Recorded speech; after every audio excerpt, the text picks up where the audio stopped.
నమస్తే. ఈరోజు world history day సందర్భంగా మనతో పాటు రవీంద్రజిత్ గారు ఉన్నారు, ఐక్యరాజ్య సమితి మెంబర్. మాట్లాడదాం ఒకసారి ఈ మత్స్యకార దానికి సంబంధించి మత్స్యావతార విషయానికి సంబంధించి. సరే, ఏం చెప్తారు ఈ మత్స్యావతార విషయానికి సంబంధించి? మన సంస్కృతి అంటే ఈరోజు యాక్చువల్గా మీ ద్వారా ప్రేక్షకులందరికీ వరల్డ్ హిస్టరీ డే సందర్భంగా శుభాకాంక్షలు తెలియజేస్తున్నాను. అదే ఈ సందర్భంగా ఏంటంటే మన చరిత్రాత్మకంగా మనం ఒక క్యాంపెయిన్ స్టార్ట్ చేశాము. దాని యాక్చువల్గా క్యాంపెయిన్ యొక్క ముఖ్య ఉద్దేశం ఏంటంటే మనం ఎన్నో వరల్డ్ మన గ్రేట్ ఫ్లడ్ అనేది ఒకటి స్టోరీస్ ఉన్నాయి. ఇండియా కాదు, వరల్డ్ మొత్తంలో ఒక 200 సివిలైజేషన్స్ చెప్పుకోవడం జరిగింది. సో ఆ సివిలైజేషన్స్ కి సంబంధించి మనం ఏంటంటే వరల్డ్ గ్రేట్ ఫ్లడ్ సివిలైజేషన్ అనేది ఈ రోజు కనిపెట్టడం జరిగింది. ఒక డిస్కవరీగా మనం దాని ఎక్స్ప్లోరేషన్ ని మనం ఈ రోజు ప్రెజెంటేషన్ ద్వారా ముందు పెట్టడం జరిగింది. సో అది ఏదో కాదు, ఇండస్ వ్యాలీ సివిలైజేషన్.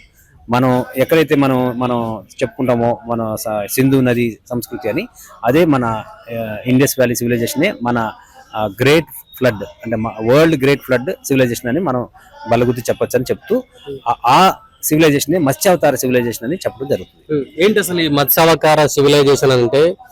ఇది దీని పురాతనం గురించి మాట్లాడుకుంటే ఏం చెప్తారు అసలు? మత్స్యావతార సివిలైజేషన్ చెప్పే ముందు ప్రపంచవ్యాప్తంగా అందరూ చెప్పుకునే ఒక కథనాన్ని చెప్తాను, అంటే చిన్న వన్ లైన్లో. ఒక పాపంతో నిండిన ఒక భూమిని భగవంతుడు నాశనం చేయాలని ఉద్దేశించి ఒక మంచి మనిషిని ఎంచుకొని ఆయన్నితో పాటు జీవుల్ని, మనుషుల్ని, జంతువుల్ని, అట్లాగే చెట్ల యొక్క సీడ్స్ని, వీటన్నిటిని కాపాడమని ఆయనకి బాధ్యతని ఇస్తూ అలా కాపాడిన విధానాన్నే మనం గ్రేట్ ఫ్లడ్ స్టోరీ అని చెప్పుకుంటాం. సో దీనికి ఒక్కొక్కళ్ళు అంటే బైబిల్ పరంగా నోవాహ్ అని, ఇస్లాం పరంగా నూహ్ అని, అట్లా ఇంకొక జీవశుద్ర అని, ఉత్నపిష్టం అని, ఇట్లా చాలా పేర్లు ఉన్నాయి. అయితే పురాణాల ప్రకారంగా మను అని కూడా పేరు ఉంది. సో ఇదే స్టోరీకి. సో అయితే వీళ్ళందరిలో మరి ఎవరో ఒక పేరు కరెక్ట్ అయి ఉండాలి కదా.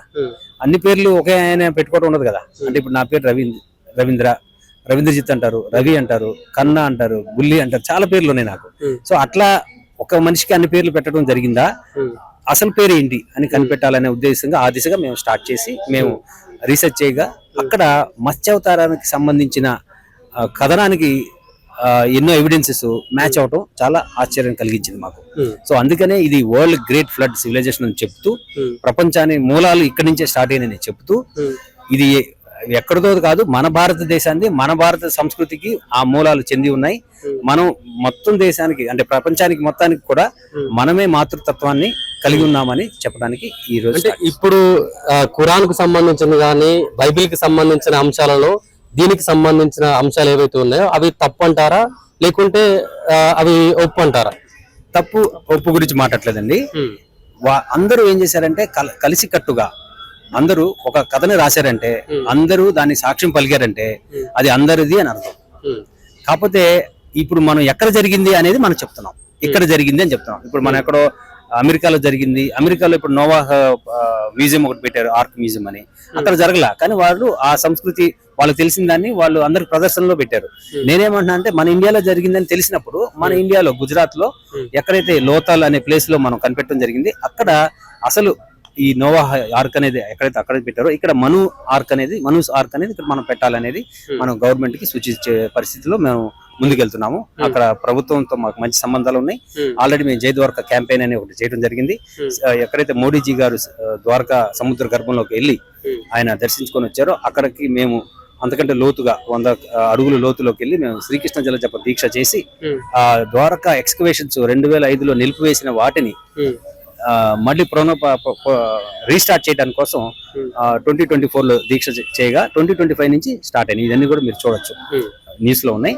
సో అదే విధంగా అది ఎంత విజయవంతంగా మేము జై ద్వారకా క్యాంపెయిన్ రీస్టార్ట్ చేయించామో, అయితే ఇక్కడ ఇది రీస్టార్ట్ కాదు, ఇది అసలు మొత్తం కూడా మనకి చాలా తేటతెల్లగా తెలిసిపోయింది ఇక్కడ మత్స్యావతార సివిలైజేషన్ ఉండేదని. సో ఆ ప్రెజెంటేషన్ తీసుకొని మనం యుఎన్ కూడా మేము రాయటం జరుగుతుంది. అండ్ ఇండియా ప్రభుత్వం చెప్తూ ఇండియాకి ఒక వరల్డ్ మొత్తానికి కూడా ఒక సివిలైజేషన్ సెంటర్ గా, ఏన్షియంట్ సివిలైజేషన్ సెంటర్ గా దీన్ని ముందుకు తీసుకెళ్లాలి అని చెప్తూ, అండ్ మనం ఇక్కడ ఎవరితోనూ కాంపిటీషన్ కాదు, అందరూ అన్నదమ్ములు అని గుర్తు చేసే విధానాన్ని మన ఏన్షియంట్స్ చెప్పిన విధానాన్ని చెప్తూ, కాకపోతే ఇక్కడ ఇది ఒక మాతృతత్వం కలిగిన ఒక భారతదేశానికి గర్వకారంగా తీసుకొని ఇంకా ముందు ముందు దీన్ని పరిశోధన చేయాలనేది మా కోరిక. అంటే ఈ ఆధునీకరణ ప్రపంచీకరణలో చరిత్రను కనుమరుగైపోతున్నాయి. అటువంటి సమయంలో మీరు చరిత్రను వెలికి తీస్తే ఆ చరిత్ర అనేది చరిత్ర పుటల్లో నిలిచిపోయే అవకాశాలు ఉంటాయి. ఇటువంటి అంశాలు 100% అండి. ఎందుకంటే మీరు ఇప్పుడు ఆధునికం అంటున్నారు కదా, నేను ఒప్పుకోను. మనం ఆధునికం కాదు. మీరు ఈజిప్ట్ పిరమిడ్స్ తీసుకోండి, ఇండస్ వ్యాలీ సివిలైజేషన్స్ లో తీసుకోండి, ఇంకా ఎక్కడైతే మీరు ఏన్షియంట్ అవశేషాలు ఏ ఉన్నాయో అవన్నీ చూసుకుంటే అవి ఇప్పుడు ఎవరు నిర్మించలేరు. ఆ పిరమిడ్ అందరూ తెలుసు కాబట్టి ఆ పేరు ప్రస్తావిస్తున్నాను. అక్కడ రాళ్ళు, అంత పెద్ద రాళ్ళు అక్కడ తీసుకెళ్లి పెట్టడం అనేది ఇప్పటికీ టెక్నాలజీ లేదు మన దగ్గర. మరి ఆ రోజులు ఎలా పెట్టారు? సో టెక్నాలజీ పరంగా ఎవరు అడ్వాన్స్ లో ఉన్నారు? మీరు, మనమా, వాళ్ళ? చెప్పండి. సో ఆ పరంగా ఆ టెక్నాలజీ తెలుసుకుంటేనే అప్పుడు మనం అడ్వాన్స్ లో ఉన్నట్టు. సో ఆ దిశగా మేము అడుగులు వేస్తూ ఇప్పుడు ఆ టెక్నాలజీ అంటే ఎంత అడ్వాన్స్ ఉన్నారో వాళ్ళు, ఆ అడ్వాన్స్ నుంచి మనం ఎందుకు ఇంత లోకి వెళ్ళాం? ఇది మనం లోలో ఉన్నాం, మనం అడ్వాన్స్ లో లేము.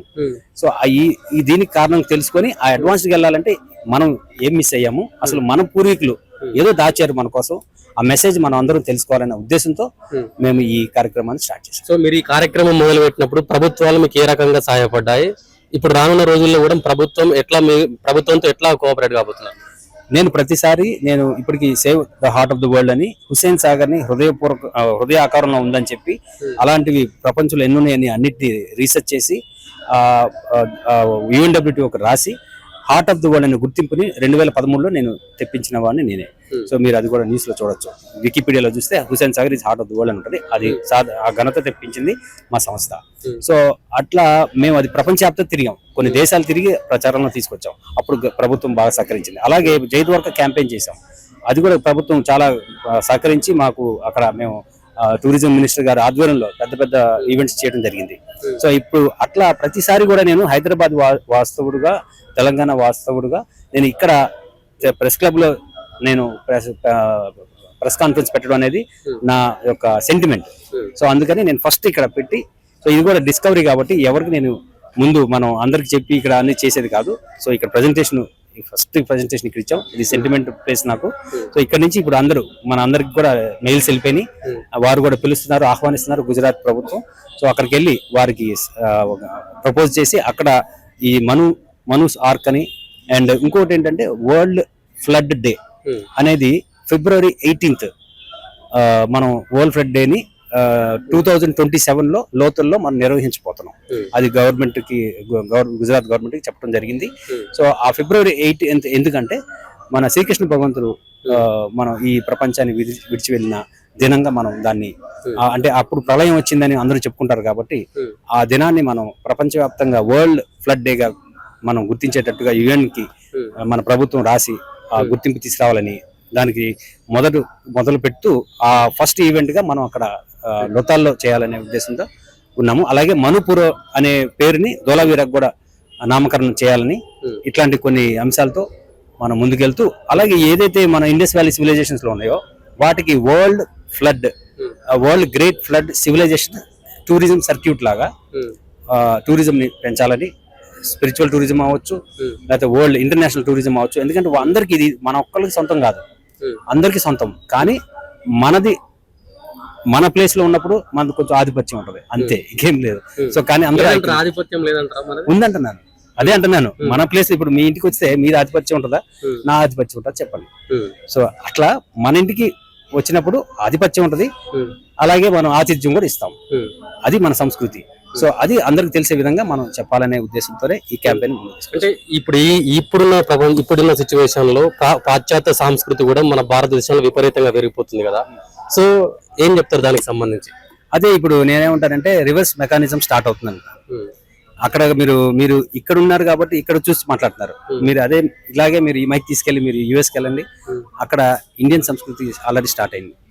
ఎంతమందో పాశ్చాత్యులు అక్కడ ఉన్న వెస్టర్నర్స్ అందరూ కూడా సనాతన ధర్మంలోకి వచ్చి మన కృష్ణ భజనలు కానీ, భగవంతుని భజనలు కానీ, అన్ని రామ భజనలు కానీ చేయడం జరుగుతుంది. సో ఇది మీరు అడిగిన ప్రశ్న చిన్న ప్రశ్న కాదు, చాలా పెద్ద ప్రశ్న.